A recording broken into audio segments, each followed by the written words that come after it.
Om Swastiastu, selamat pagi bagi calon guru penggerak Angkatan 9. Pada hari ini, saya akan memberikan pemaparan materi tentang koneksi antar materi kesimpulan dan refleksi modul 1.1 sesuai dengan pemikiran Ki Hajar Dewantara. Sebelum itu, perkenalkan, saya adalah Niputu Septi Tresnayanti, saya adalah guru bahasa Inggris dari SD Negeri 10 Daupuri. Baik Bapak Ibu, mari kita mulai. Yang kita hari ini akan paparkan adalah tentang konsep pendidikan menurut Ki Hajar Dewantara, yang di mana tentang pendidikan dan pengajaran itu memiliki suatu hubungan yang sangat erat. Pengajaran merupakan bagian dari pendidikan. Pengajaran yaitu memberi ilmu untuk anak baik, lahir ataupun batin. Namun pendidikan merupakan menuntun segala kodrat alam yang ada pada siswa guna mencapai keselamatan dan kebahagiaan yang setinggi-tingginya sebagai individu maupun masyarakat. Jadi di sini pengajaran dan pendidikan memiliki sebuah hubungan yang di mana kita adalah menuntun, bukan menuntut. Jadi bagaimana cara kita menuntun kodrat alam siswa sesuai dengan zamannya. Nah, baik Bapak Ibu, setelah itu dasar pemikiran Ki Hajar Dewantara yang telah saya pelajari adalah yang pertama, menuntun. Menuntun di dalam arti bahwa kita membimbing setiap kodrat atau potensi pada siswa yang dimiliki sejak lahir, bukan menuntut. Dan yang kedua adalah menghamba pada siswa, yang dimana diartikan adalah berpusat pada siswa. Di setiap pembelajaran Bapak Ibu, jadi kita harus bagaimana memberikan pembelajaran yang lebih student center, yang dimana berpusat pada siswa, bukan hanya berpusat pada guru. Namun di sini kita harus melibatkan siswa, sehingga pembelajaran lebih kreatif, bervariatif, dan berkolaborasi. Nah, selanjutnya yang ketiga adalah budi pekerti. Pembelajaran bukan hanya tentang mentransfer ilmu, namun kita juga harus memberikan pembelajaran yang dimana anak-anak mengerti dan paham baik buruk di setiap eh, perilaku yang akan mereka laksanakan. Jadi karakter itu sangat penting. Nah, keempat adalah tentang semboyan Ki Hajar Dewantara. Terdapat 3 semboyan Ki Hajar Dewantara, yaitu adalah Ingarso Suntolodo, Ing Madyo Mangunkarso, dan Tutwuri Handayan. Seperti yang sudah kita ketahui adalah Ingarso Suntolodo adalah di mana kita memberikan contoh baik kepada siswa. Jadi kita sebagai pendidik berada di depan, di mana kita memberikan contoh kepada siswa yang baik sehingga siswa akan memperhatikan dan juga menerapkan contoh yang baik yang telah kita berikan. Nah, yang kedua adalah Ing Madyo Mangunkarso. Di sini adalah kita sebagai pendidik ada di tengah atau di samping anak didik kita, yang dimana kita memberikan motivasi.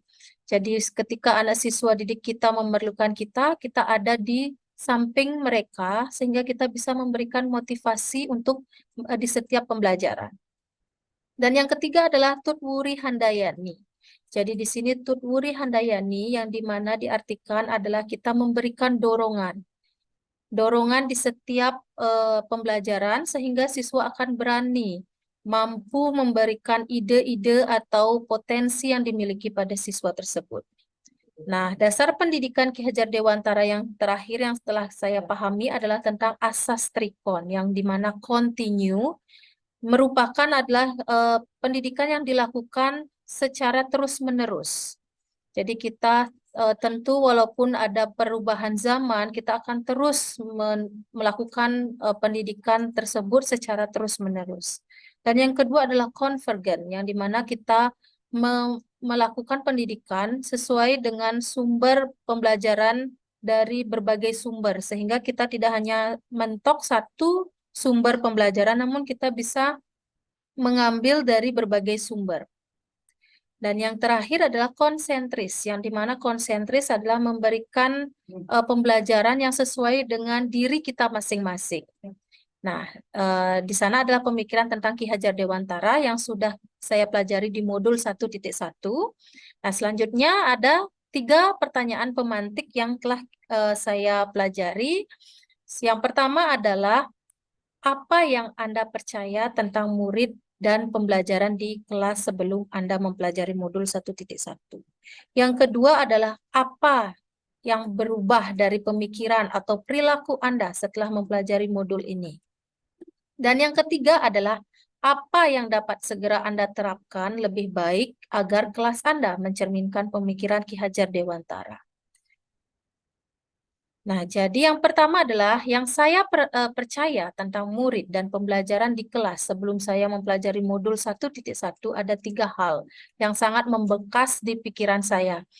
Yang pertama adalah murid ibarat kertas putih yang kosong. Di sini sebelumnya saya beranggapan adalah murid itu adalah sebuah kertas putih yang kosong di mana saya sebagai pendidik bebas mengukir apapun yang saya punya untuk peserta didik saya. Dan yang kedua adalah hanya mengajar ilmu saja. Jadi di sini poin kedua adalah di mana saya memberikan ilmu, mentransfer ilmu tanpa melihat potensi yang dimiliki siswa dan menyamaratakan kemampuan siswa tersebut. Dan yang ketiga adalah guru lebih dominan. Hal ini berhubungan erat dengan mentransfer ilmu yang telah saya jelaskan sebelumnya, yang dimana saya lebih dominan di kelas, sehingga pembelajaran akan lebih monoton dan siswa tidak mampu memberikan atau memunculkan potensi yang telah mereka miliki.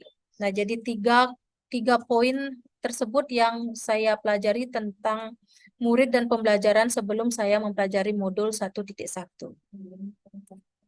Baik, yang kedua adalah yang berubah dari pemikiran atau perilaku saya setelah mempelajari modul ini. Ada 4 poin yang setelah saya pahami. Yang pertama adalah murid memiliki kodrat alam yang telah dibawa sejak lahir. Jadi yang di sini sebagai pendidik setelah saya mempelajari modul ini, saya paham bahwa setiap individu anak memiliki kodrat alam yang dibawa sejak lahir. Jadi sebagai pendidik, tidak hanya melihat kodrat zaman saja, namun kita juga harus melihat potensi bawaan yang ada pada setiap individu. Jadi dengan pendidikan, saya bisa menuntun anak tersebut atau membimbing anak tersebut sesuai dengan kodrat zaman setiap perubahan zaman yang ada. Nah, yang kedua adalah menuntun kodrat alam sesuai kodrat zaman dengan kesabaran dan cinta kasih. Jadi sebagai pendidik bukan hanya kita mentransfer ilmu, lalu kita mengajarkan mereka, namun kita juga harus memiliki kesabaran atau cinta kasih di setiap pembelajaran yang kita terapkan di kelas. Sehingga siswa akan lebih mampu dekat dengan kita dan mereka tidak akan enggan untuk memberikan atau menampilkan potensi setiap individu. Nah, yang ketiga adalah pembelajaran yang tidak hanya mentransfer ilmu saja, namun juga melibatkan pembelajaran yang menyenangkan dan keterampilan.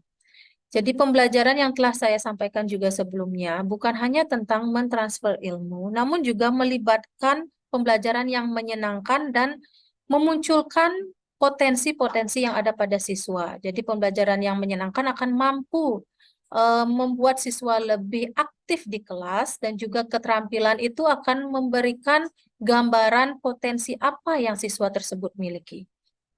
Dan yang terakhir adalah berpusat pada siswa atau student center.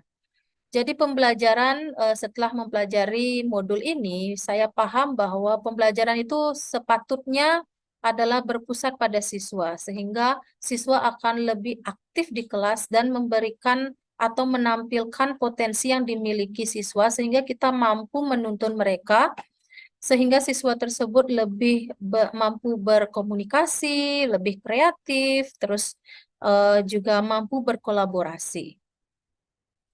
Nah, yang terakhir adalah yang dapat segera saya terapkan lebih baik agar kelas saya mencerminkan pemikiran Ki Hajar Dewantara ada 4. Yang pertama adalah memahami, kedua merancang, ketiga menuntun, dan keempat adalah menerapkan. Jadi yang pertama, memahami yang di sini yang saya maksud adalah saya lebih akan memahami kodrat alam setiap individu sehingga saya akan mampu menuntun mereka untuk menjadi individu yang lebih baik sesuai dengan kodrat zaman yang bukan hanya tentang individu saja, namun juga bagaimana cara mereka berbaur di masyarakat. Dan yang kedua adalah merancang. Jadi di sini merancang yang dimaksud adalah pembelajaran yang menyenangkan, bervariatif, dan berdiferensiasi. Jadi dengan pembelajaran yang lebih menyenangkan, mereka akan lebih aktif dan juga lebih mau berbaur dan berkolaborasi di dalam pembelajaran. Dan juga berdiferensiasi artinya di sini pembelajaran tidak hanya berfokus pada satu tujuan saja, namun juga memiliki perbedaan-perbedaan karena setiap pendidik, setiap siswa memiliki potensi atau keinginan yang berbeda-beda. Jadi melalui pembelajaran yang berdiferensiasi, kita akan paham bahwa setiap siswa lebih ingin belajar secara visual atau secara audio. Jadi kita akan tahu bagaimana mereka mampu memunculkan potensi mereka dengan cara mereka masing-masing. Namun tentu dengan pengawasan kita. Nah, dan yang ketiga adalah menerapkan, yaitu menerapkan pembelajaran yang sesuai dengan zamannya, yang kreatif, kritis, dan berkolaborasi, namun tetap berkarakter. Hal ini dimaksud adalah setiap zaman memiliki perkembangannya masing-masing. Sehingga pembelajaran tidak akan stuck di satu tempat, sehingga kita akan mampu memberikan pembelajaran yang lebih kreatif, kritis, dan memunculkan jiwa kolaborasi setiap individu. Namun kita tidak harus atau tidak sepatutnya menutup karakter pada setiap individu tersebut. Sehingga pembelajaran yang berkarakter itu eh, sangat ingin saya terapkan di pembelajaran saya. Nah, yang terakhir adalah menuntun. Jadi menuntun setiap individu sesuai dengan potensi yang dimiliki dengan berpusat pada siswa. Jadi di sini saya akan menerapkan lebih banyak pembelajaran yang berpusat pada siswa sehingga siswa akan lebih aktif di kelas sehingga siswa mampu memberikan hal-hal positif pada dirinya masing-masing lebih baik dari sebelumnya ketika saya memberikan pembelajaran hanya dominan guru saja. Baik Bapak Ibu, terima kasih atas waktunya sudah menonton video ini. Semoga hal-hal baik yang sudah saya paparkan bisa diterima dan jika ada kesalahan mohon dimaafkan. Terima kasih. Om Santi Santi Santi Om.